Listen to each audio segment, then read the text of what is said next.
بسم اللہ الرحمن الرحیم۔ مصر کا ایک امیر بزنس مین تھا۔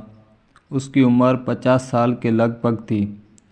ایک دن اس کو دل میں تکلیف کا احساس ہوا، اور جب اس نے قاہرہ کے سب سے بڑے ہسپتال میں اپنا علاج کرایا تو انہوں نے معذرت کرتے ہوئے اسے یورپ جانے کا کہا۔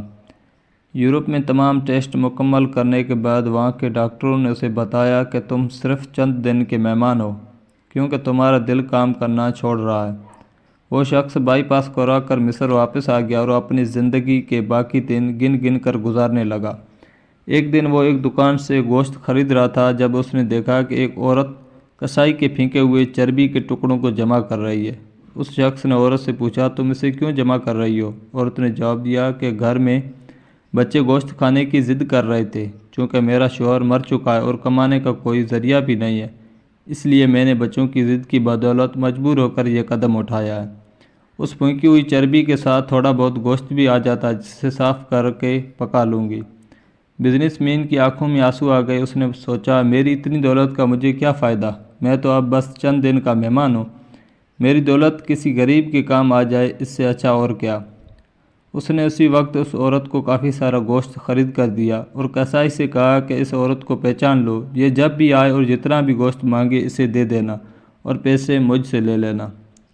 اس واقعے کے بعد وہ شخص اپنے روزمرہ کے معمولات میں مصروف ہو گیا۔ کچھ دن اسے دل میں کسی تکلیف کا احساس نہ ہوا تو اس نے قاہرہ میں موجود لیبارٹری میں دوبارہ ٹیسٹ کرائے۔ ڈاکٹروں نے بتایا کہ رپورٹ کے مطابق آپ کے دل میں کوئی مسئلہ نہیں ہے، لیکن تسلی کے لیے آپ دوبارہ یورپ میں چیک اپ کروا لیں۔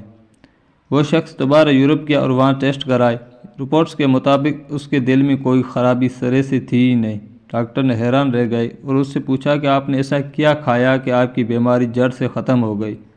اسے وہ گوشت والی بیوہ یاد آئی اور اس نے مسکرا کر کہا، علاج وہاں سے ہوا جس پر تم یقین نہیں رکھتے۔ بے شک میرے نبی صلی اللہ علیہ وسلم نے سچ کہا تھا کہ صدقہ ہر بلا کو ٹالتا ہے۔ اسے شیئر کرنا آپ کے لیے صدقہ جاریہ بھی بن سکتا ہے۔ اللہ تعالی عمل کرنے کی توفیق عطا فرمائے۔